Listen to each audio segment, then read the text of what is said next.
लेते हैं अगला सवाल। क्या नीतीश नायडू और लालू सरकार गिराना चाहते हैं? कैसे बचेंगे मोदी? जगदीश जी, इस पर बहुत गहराई से कार्य चालू है। इस मुद्दे पर मैंने यह खबर चलाई है, अपने प्रोग्राम में मैंने इस पर जिक्र किया था। मेरे ही पास हम लोगों के शिवा जी ने यह खबर बताई थी। अब यह सब आधिकारिक तौर पे तो खबर नहीं है, लेकिन यह खबर निकल पड़ी है। अब जो नीतीश कुमार का 28 अक्टूबर को जो बैठक बुलाई गई है फोन करके सबको, हो न हो कि 28 अक्टूबर को ही खेल हो जाए। और यह भी बात निकल रही है कि नीतीश कुमार चंद्रबाबू नायडू को अपने विश्वास में ले करके तब यह बैठक कर रहे हैं। और ऐसी अगर बैठक हो रही है तो इसका मतलब यह बैठक बहुत महत्वपूर्ण है। भारतीय जनता पार्टी इसको लेकर के बहुत परेशान है। 28 तारीख को ही भारतीय जनता पार्टी ने भी बैठक बुला ली है, यह भी खबर निकल पड़ी। अब 28, अब आज 25 तारीख हो ही गया जगदीश जी, 2 दिन की बात है। तीसरे दिन 28 तारीख को पता चल जाएगा कि क्या हो रहा है नहीं हो रहा है। लेकिन कुछ बड़ा साजिश और खेल चल रहा है देश के अंदर, इस चीज से इनकार नहीं कर सकते जी। अब ऐसे में जगदीश जी एक चीज और भी बहुत महत्वपूर्ण है कि इस वक्त नीतीश कुमार एक्टिव है, लेकिन लालू प्रसाद यादव भी बड़ी एक्टिव हो गए। और नीतीश कुमार का आपने देखा होगा काफी समयों से नीतीश कुमार कांग्रेस के ऊपर कोई भी हमला नहीं किया, और नीतीश कुमार का कोई नेता भी हमला नहीं किया, जो कांग्रेस इंडिया गठबंधन की लीडिंग पार्टी है, सबसे बड़ी पार्टी है, जिसके बगैर तो सरकार बनने की कोई सवाल ही नहीं उठता है। और कांग्रेस ने भी नीतीश कुमार के ऊपर नहीं किया। इससे यह साबित होता है कि जो राहुल गांधी ने कहा कि पीएम का ऑफर दे दो नीतीश कुमार को, इसका मतलब उसमें सच्चाई नजर आ रही है कि उस पर काम चल रहा है।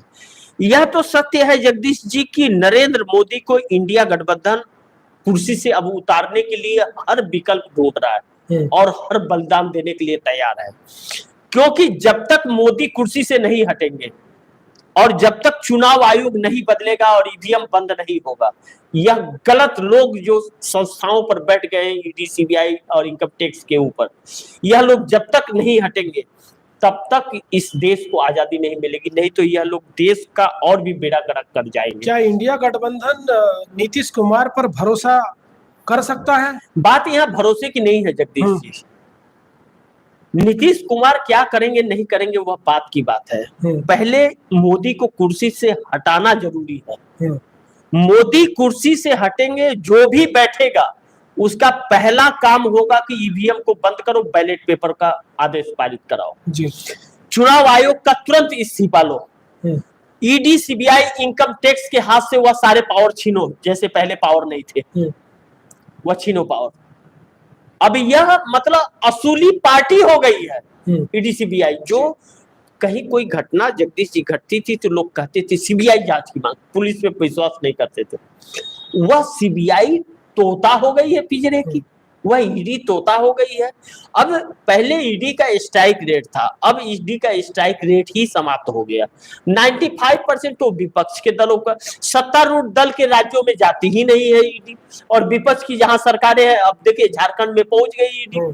क्यों पहुंच गई वहां ईडी? चुनाव के समय क्यों पहुंची है? और चुनाव आयोग ने क्यों पहले वहां करा रहा है और वहां पहले करा रहा है तो महाराष्ट्र में बाद में क्यों करा रहा है? उस वक्त हरियाणा चुनाव के समय कहा कि बोले कि त्योहार का है, इसे ध्यान में रखना पड़ता है। क्या हरियाणा में त्योहार नहीं था क्या?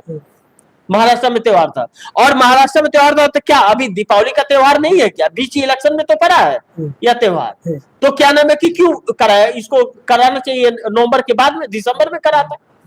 तो वहां आप देखिए, यह सोच समझ करके भारतीय जो आप उस वक्त हम लोग एक ही साथ देख रहे थे कि जो प्रेस कॉन्फ्रेंस चल रहा था चुनाव आयोग का, और हम लोगों ने चैनल पे चलाया भी था कि फ्री एंड फेयर इलेक्शन करेंगे हम, हर किसी को समान जगह मिलेगा।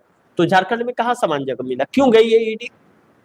चुनाव आयोग के आदेश के बगैर जा सकती है क्या? तो चुनाव आयोग ने आदेश दिया कैसे, किस कानून के तहत दिया? उसने गृह मंत्री ने दिया होगा। तो गृह मंत्री ने दिया नहीं, गृह मंत्री, गृह मंत्री कुछ भी नहीं होते आचार संहिता के अंदर। प्राइम मिनिस्टर, राष्ट्रपति का कोई तो मतलब वो नहीं, ताकत नहीं है। तो चुनाव आयोग तो हाँ।